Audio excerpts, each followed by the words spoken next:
अपना आंगनमा में चारा चाकर बनी। अपना आंगनमा में चारा चाकर बनी। अरे दर्शन लागी तरसेला मना माए भोला कबैब आंगनमा। अरे दर्शन लागी तरसेला मना माए भोला कबैब आंगनमा।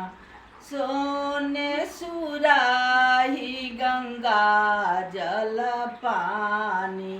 सोने सुराही गंगा जल पानी। अरे जलवा चढ़ाई भर मनमाए भोला तरसेला नयनमा। अरे जलवा चढ़ाई भर मनमाए भोला तरसेला नयनमा। अरे चरण पखारब भर मनमाए भोला तरसेला नयनमा। अरे चरण पखारब भर मनमाए भोला तरसेला नयनमा। अपना आंगनमा में चारा चकराइब।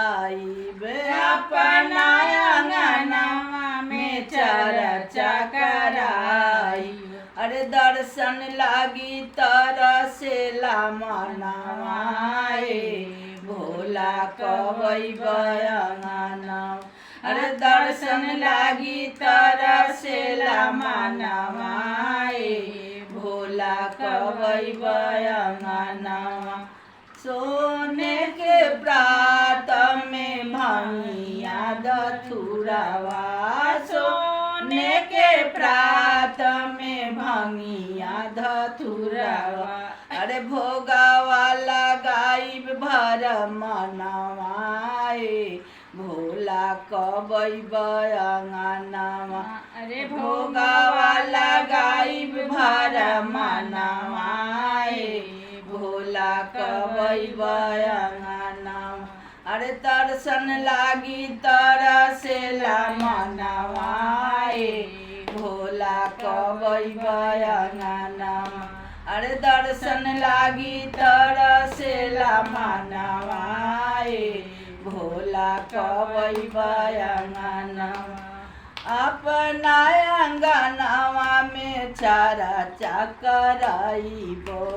अपना आंगनमा में चारा चकराइबो।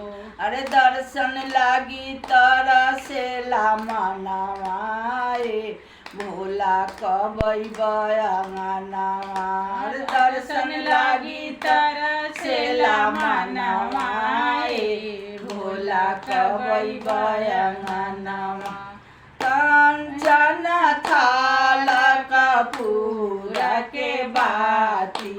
कंचन थाल कपूर के बाती। अरे आरती उतारब भर मनमाए भोला कबैब आंगनमा। अरे आरती उतारब भर मनमाए भोला कबैब आंगनमा। अरे दर्शन लागी तरसेला मनमाए भोला कबैब आंगनमा। अरे दर्शन लागी तरसेला मनमाए भोला कबैब आंगनमा। हर हर महादेव। भाई बहन और भाई दोनों में आप लोग को अगर मेरा गाना अच्छा लगे तो लाइक कीजिएगा, सब्सक्राइब कीजिएगा। नमस्कार।